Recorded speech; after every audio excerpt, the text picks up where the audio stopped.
बुजुर्गों और दोस्तों, हम उम्र साथियों, अजीज बच्चों, स्टेज पर तशरीफ फरमा सभी मेरे दोस्तों, आज मैं बड़ा खुशनसीब हूँ कि आपके बीच में मुझे आने का जो मौका मिला और कुछ गुफ्तगू करने का, सुनने सुनाने का जो आप लोगों ने मुझे मौका दिया, मैं उसके लिए बेहद शुक्रगुजार हूँ। खासकर मऊ के हमारे साथ में कुछ लोग आए हैं। जनाब अखलाक अहमद साहब जो हमारे तंजीम के महाराष्ट्र के उत्तर प्रदेश के अध्यक्ष हैं, मैं उनसे गुजारिश करूंगा कि वो इधर तशरीफ लाए, कुर्सी यहाँ उनके लिए इंतजाम कर दीजिए। और हमारी चूँकि इतने बड़े मजमे में अक्सर ख़वातीनों की जो फहरिस्त होती है वो कम से कम 50% होनी चाहिए, लेकिन कोई बात नहीं, यहाँ माशाल्लाह बहुत अहम मुद्दा है। हमारी राष्ट्रीय अल्पसंख्यक विकास मंच की राष्ट्रीय महिला अध्यक्षा मोहतरमा शबनम रिजवी साहिबा यहाँ तशरीफ फरमा है। मैं चाहूँगा उनके लिए भी इस तरफ एक कुर्सी का इंतज़ाम कर दें।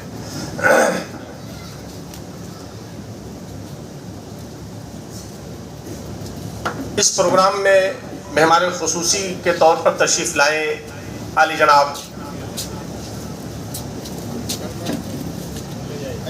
दानिश अंसारी साहब, जो अभी थोड़ी देर पहले आप हम सब के बीच में तशरीफ फरमा थे। उनकी आप लोगों ने सुना, बड़ा अच्छा लगा कि उन्होंने बड़ा कीमती वक्त दिया। चूँकि वक्त की बहुत कमी थी, इसीलिए उन्होंने अपनी बात कह करके सुन करके और दूसरे प्रोग्राम की तरफ रवाना हो गए।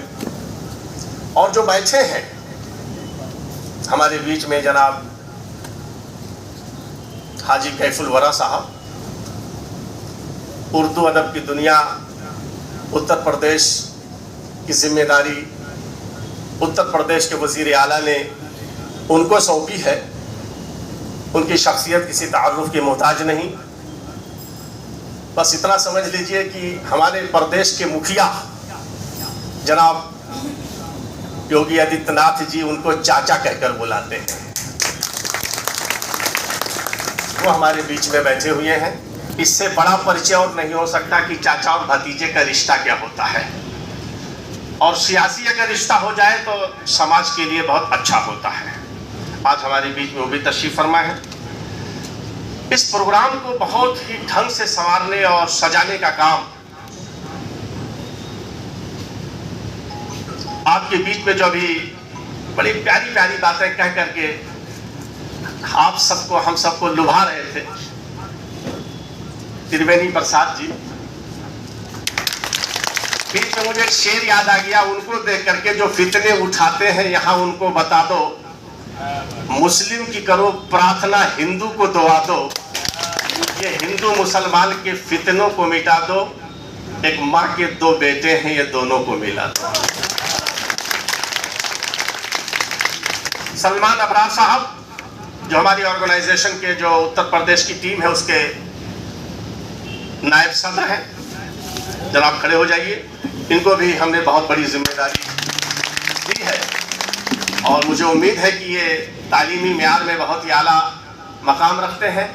और जिस तरीके से जिम्मेदारी दी गई है तो मैं चाहता हूं कि मैं अपने हाथों से उनका फूलों का हार दे करके जीत की तरफ, और इस जिले की जिम्मेदारी हमने दिया है महाज आदिल को। नौजवान लड़का है, पढ़ा लिखा लड़का है। उम्मीद करता हूं कि इतनी बड़ी जमात जो यहाँ मौजूद है उनके सामने मैं इनका इस्तकबाल करने जा रहा हूं, और उम्मीद करता हूं कि आने वाले वक्त में इस शहर में जिस तरीके से जवानों के हाथ में मैं डुबाव तोड़ दे रहा हूं, तो जिम्मेदारी भी दूंगा और उम्मीद करता हूं कि जिम्मेदारी की ये लड़का जरूर निभाएगा। जनाब डॉक्टर शकील साहब, एडवोकेट अब्दुल गनी साहब, जमालुद्दीन साहब, डॉक्टर इम्तियाज साहब, और बहुत ही ढंग से जिन्होंने अपनी बातों को हमारे आपके बीच में रखा, जनाब एडवोकेट अब्दुल गनी साहब, जनाब रियाज साहब, और आप तमाम साहब। एक कुर्सी यहाँ ले आइए, मोहतरमा आप तशरीफ लाइए, आ जाइए, आ जाइए।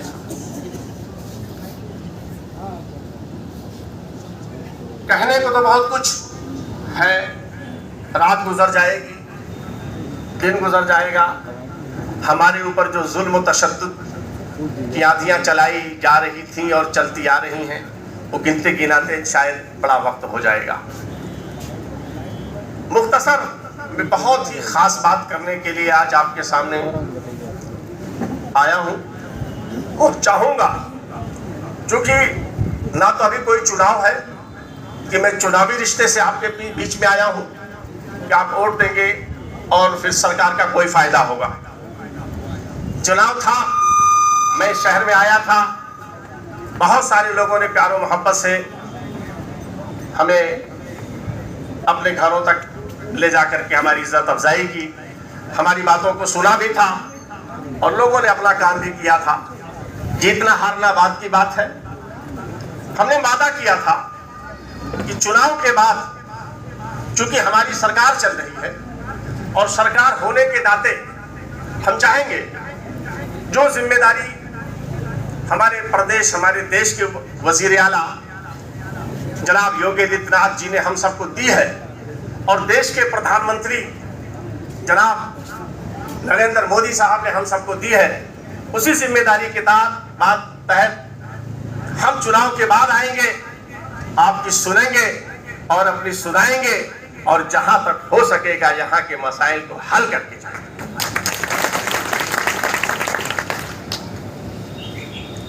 मुझे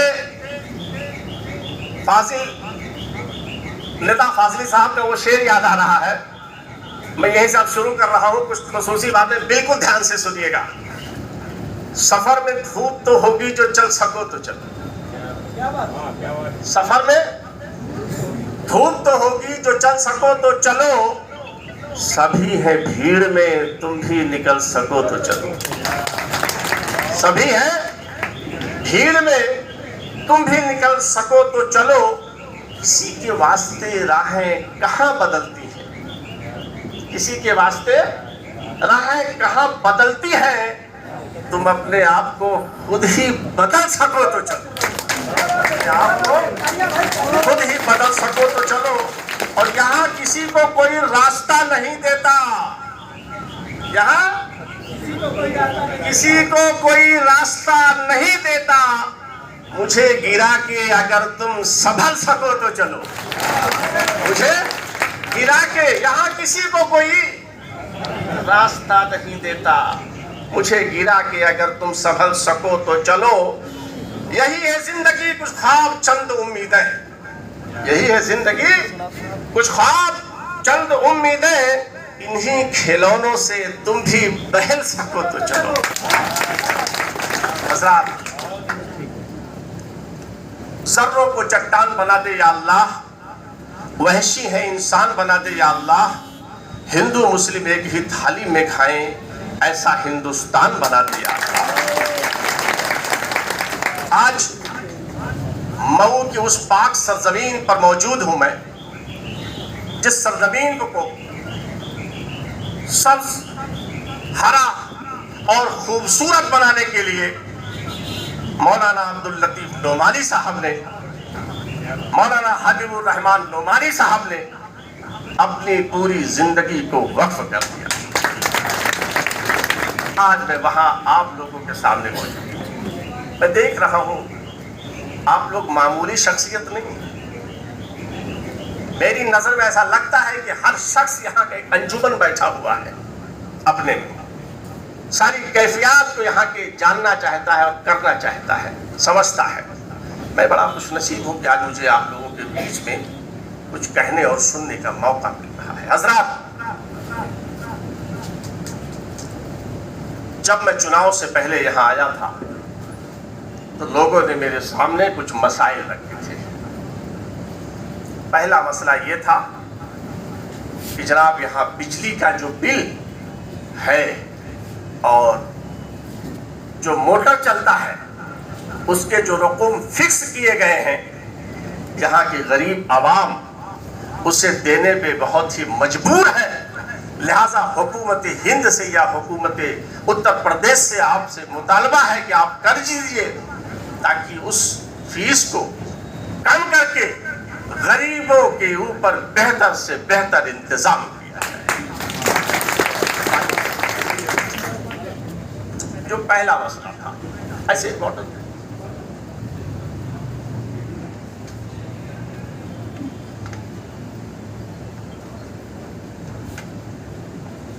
उसी दिन मैंने जनाब कैफुल वरा साहब से कहा था कि मैं अगले महीने में इस शहर में प्रोग्राम करूंगा, और प्रोग्राम करने की जिम्मेदारी मैंने सलमान अबरार को बख्शी थी। उन्होंने जनाब त्रिवेणी साहब को साथ में लेकर के एक टीम बनाई और आप इतने बड़े मजमे में आज उसको तब्दील किया। आज मैं ऐलान करता हूं, बिजली का बिल जो बढ़ाया गया है, इस मुतालिबा को लेकर के मैं जनाब कैफुल वरा साहब को साथ में लेकर के सिर्फ प्रदेश के मुख्यमंत्री से ही नहीं, देश के वजीर आजम से मुतालबा करूंगा कि जिस तरीके से आप आम लोगों की जरूरतों को सुनते हैं, बिल्कुल इसी तरीके से हिंदुस्तान का एक समुदाय, एक तबका जो बड़ी ही मेहनत और मुशक्कत के साथ सर से पसीना निकालकर अंगूठे तक पहुंचा करके दिन भर खड़ा होकर मजदूरी करता है, कपड़ा बुनता है, और शाम को उसकी पूरी जरूरत इसलिए नहीं हो पाती क्योंकि बिजली का बिल वहां ज्यादा आता है। मैं चाहता हूं वजीर आजम साहब, जिस तरीके से किसानों को आपने सब्सिडी दी है, इसी तरीके से पसमानदा तबका को भी आप सब्सिडी।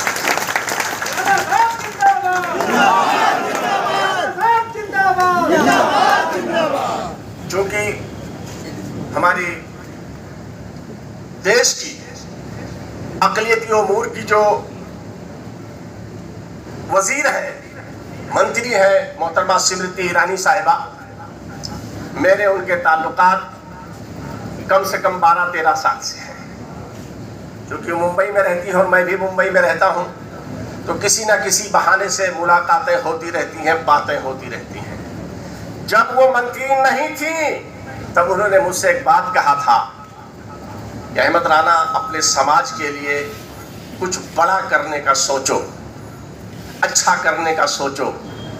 अब तो मुझे मौका मिल गया है बोलने का, क्योंकि मोहतरमा स्मृति ईरानी साहिबा अक़लियती उमूर की मिनिस्टर हैं। अगले ही हफ्ते में इंशाअल्लाह आप लोगों की एक जमात बना के मैं मुलाकात करूंगा और मैं मुतालबा करूंगा कि जो मऊ के हालात को आज मैं सुन रहा हूं, अगले ही हफ्ते में इंशाअल्लाह इस चीज को मैं पूरा करवाने की कोशिश करूंगा। उसके अलावा चूंकि मैं एक तहरीक चलाता हूं और उस तहरीक का नाम अक़लियती तरक्याती महाज, मेरा मकसद है कि अक़लियतों के फलाह व बहबूद के लिए मैं जितना ज़्यादा से ज़्यादा काम कर सकूं वही मेरे लिए बेहतर होगा।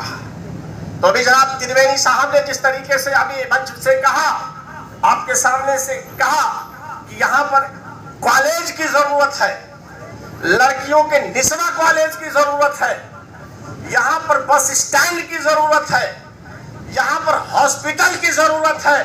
मैं वादा करता हूँ डॉक्टर अहमद राना आपसे वादा करता हूँ कि सारी की सारी सहूलतें इंशाअल्लाह आने वाले वक्त में इसी सरकार से मैं दिलाने की कोशिश नहीं, पूरी कोशिश करूंगा। और आने वाले वक्त में जब मैं आऊंगा तो आप इंशाअल्लाह उस जगह का उद्घाटन करते हुए नजर आओगे। क्यों जानते हैं, आपने तो सिर्फ भाषण सुना है मोदी साहब का, मैंने तो मुलाकात किया है। आप कहेंगे डॉक्टर अहमद राना आप कैसे मुलाकात करते हो, तो सुनिए, मैं जनाब वजीर आजम नरेंद्र मोदी साहब की जीवनी लिख रहा हूँ। क्या लिख रहा हूँ? उनकी जिंदगी की कहानी लिख रहा हूँ। तो उस कहानी के मकसद से क्या होता है, हर महीने मेरा आना जाना पीएमओ में होता रहता है। उर्दू में लिख रहा हूँ, अरबी में लिख रहा हूँ, हिंदी में लिख रहा हूँ और अंग्रेजी 4 जुबान में लिख रहा हूँ। तो मोदी साहब को पढ़ने और पहचानने का जो मौका मुझे मिला है, और मैं बहुत अच्छे ढंग से जानता हूं कि हमारे देश का वजीर आजम किस नजरिए का है, क्या सोचता है।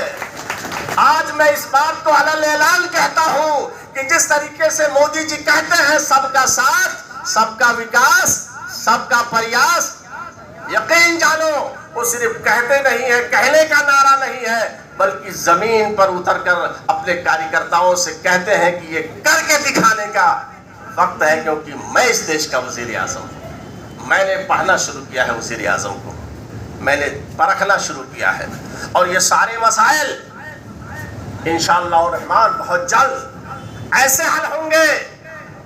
एक बात बताऊं, भारतीय जनता पार्टी का नाम तो मैं नहीं लेना चाहता था, लेकिन जुबान पे बात आ गई है तो मैं कह रहा हूं। इसके संस्थापकों में एक नाम है पंडित दीनदयाल उपाध्याय। क्या नाम है? मैंने उनकी हिस्ट्री पढ़ी है। वो कहते हैं कि जब तक इस देश का एक भी नागरिक, एक भी परिवार गरीब रहेगा, तब तक ये देश कामयाब नहीं होगा। और कीजिएगा, भारतीय जनता पार्टी के रहनुमाओं की ये विचारधारा है, ये सोच है कि जब तक इस देश का एक भी परिवार गरीब रहेगा, देश तरक्की नहीं कर सकता है। तो मैं जानता हूं कि 130 करोड़ जनता में मुसलमानों की भी अक्सरियत एक घर पाई जाती है। तो अगर मुसलमान गरीब रहेगा तो क्या ये देश तरक्की कर पाएगा? बिल्कुल नहीं कर पाएगा। तो भारतीय जनता पार्टी का ये उसूल है कि सबका साथ, सबका विकास, सबका प्रयास, सबको आगे बढ़ाओ। इन बातों को देखते हुए हमारे वजीर आजम ने बहुत सारे ऐसे काम अंजाम दिए जो सबके लिए बेहतर से बेहतर रास्ते हमवार हो रहे हैं। मामूली सी बात बोल रहा हूं, घर, प्रधानमंत्री आवास योजना, मुझे यकीन के साथ कहना हो रहा है कि इनमें जरूर 50 लोगों को जरूर घर मिला होगा।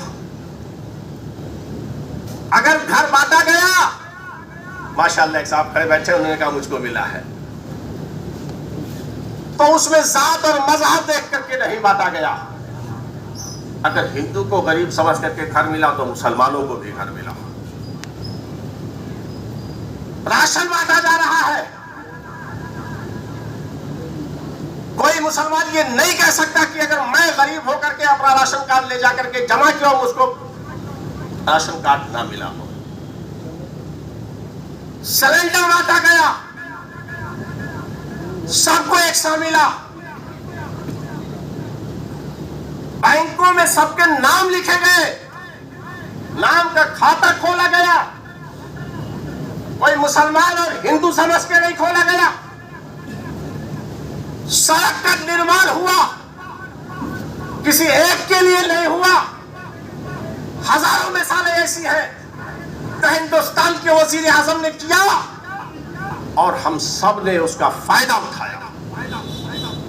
मैं कहता, लोग डराते हैं भारतीय जनता पार्टी आ जाएगी तुम्हारे लिए नुकसान होगा। अहमद राना कहता है, जो कौम सिर्फ खुदा से डरती है उसे बीजेपी से लोग डरवा रहे हैं। जो कौम सिर्फ रब्बुल आलमीन के ऊपर रहती है उसे लोग बीजेपी से डरा रहे हैं। मैं उनसे कहना चाहता हूं, ये कौम जाग रही है, ये कौम जाग रही है, और आने वाले वक्त में जिन लोगों ने हमें ठगा है उन्हें हिसाब देना पड़ेगा। सच्चर कमेटी की रिपोर्ट के मुताबिक मुसलमान हिंदुस्तान का दलितों से भी ज्यादा बदतर जिंदगी गुजारने पर मजबूर है। यहां लाने का जिम्मेदार कौन? पिछली सरकार है। जो मुसलमान, जो अल्पसंख्यक फौज में सीना तान के अब्दुल हमीद का रोल अदा करता था, उस फौज में हमारा वजूद कहां है?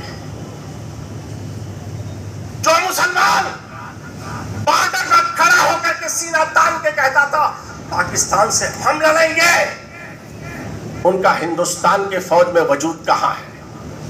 यहां पर लाने का जिम्मेदार कौन? ये 8 साल से चलाने वाली सरकार या पिछलों ने जिन्होंने 60 साल तक सरकार चलाई है उनकी जिम्मेदारी थी? जिन्होंने हमें तबाह किया है, गिन गिन कर हिसाब लूंगा, हिसाब देना पड़ेगा। हमारे पुरखों को परेशान किया, लेकिन अब हमें परेशान नहीं कर सकते हो।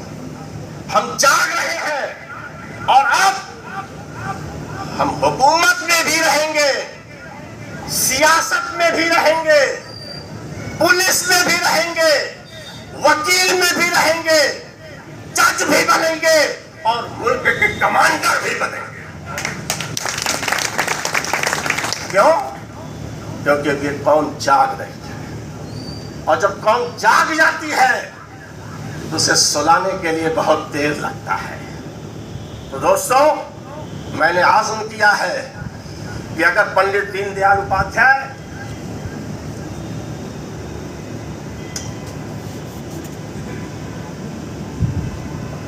ये बोल कर गए थे कि हिंदुस्तान का कोई परिवार गरीब नहीं रहना चाहिए, डॉक्टर अहमद रजा ऐलान करता है इंशाअल्लाह 2025-26 तक हिंदुस्तान का कोई मुसलमान गरीब नहीं रहने दूंगा, क्योंकि मोदी जी ने मुझे वो जिम्मेदारी दी है।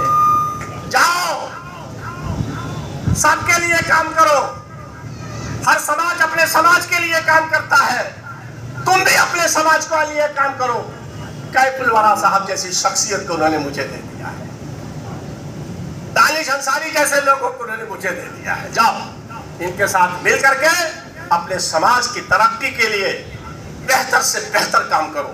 कॉलेज बनाओ, यूनिवर्सिटी बनाओ, हॉस्पिटल बनाओ, इलाके के बेहतरी के लिए बेहतर से बेहतर काम करो। कोई रोकता है तो मुझे बताओ।